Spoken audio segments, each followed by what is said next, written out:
simulating the Champions League 2023 to 2024. So these are the groups that are set, and these are the groups for the last ever Champions League group stage.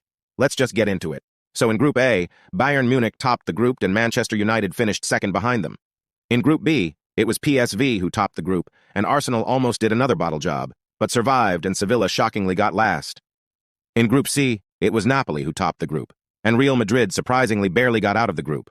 Well, honestly, they underperformed here and lost both their games to Braga. Seems like the Kepa effect has started. In Group D, Inter Milan got first and surprisingly RB Salzburg got second ahead of Benfica and Real Sociedad. In Group E, it's Atletico Madrid and Feyenoord who progress. In Group F, it's PSG and Newcastle United who qualify, whereas AC Milan were also close. In Group G, it's Manchester City and RB Leipzig. Also, I couldn't find Red Star Belgrade, so I just put this Slavia Praha team as they also have a star. Anyways, in Group H, it's Porto and Barcelona progressing, and Barcelona coming in second here is a bit surprising. Anyways, in the round of 16, Real Madrid made a massive comeback and beat PSG to throw them out. Leipzig also had to surrender to a Inter Milan comeback, whereas PSV and Arsenal also were able to progress.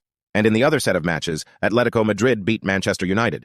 Newcastle also make a comeback and beat Porto, and let me clarify, only reason Newcastle were able to score 7 goals is because Porto didn't have a keeper available due to injury, so Newcastle progress.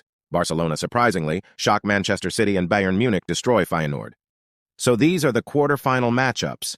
In the first quarterfinal, Real Madrid made another comeback and beat Inter Milan, the team of comebacks.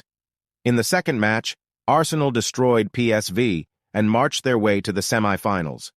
Then in the third match, Newcastle put up a shock on Atletico Madrid.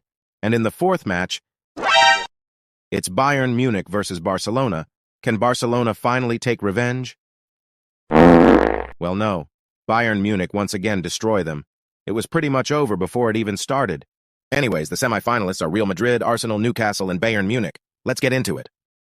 Here is the first semi-final between Real Madrid and Arsenal. Who will win? And it's a 1-1 draw. Second semi-final, Newcastle versus Bayern Munich. Can Newcastle cause an upset? No way. Newcastle smashed Bayern Munich 3-1. Now, the second leg between Real Madrid and Arsenal. Who will go to the Champions League final? And surprisingly, it's Arsenal who to the final beating Real Madrid 3-0. Now, the second semi-final, can Bayern make a comeback? And yes, they do win 1-0, but it's Newcastle who got to the final through aggregate. Now it's time for the final. It's between Arsenal and Newcastle. Two English giants taking on each other. Who will be champions of Europe? And it's Arsenal wins it 1-0 and are now European champions.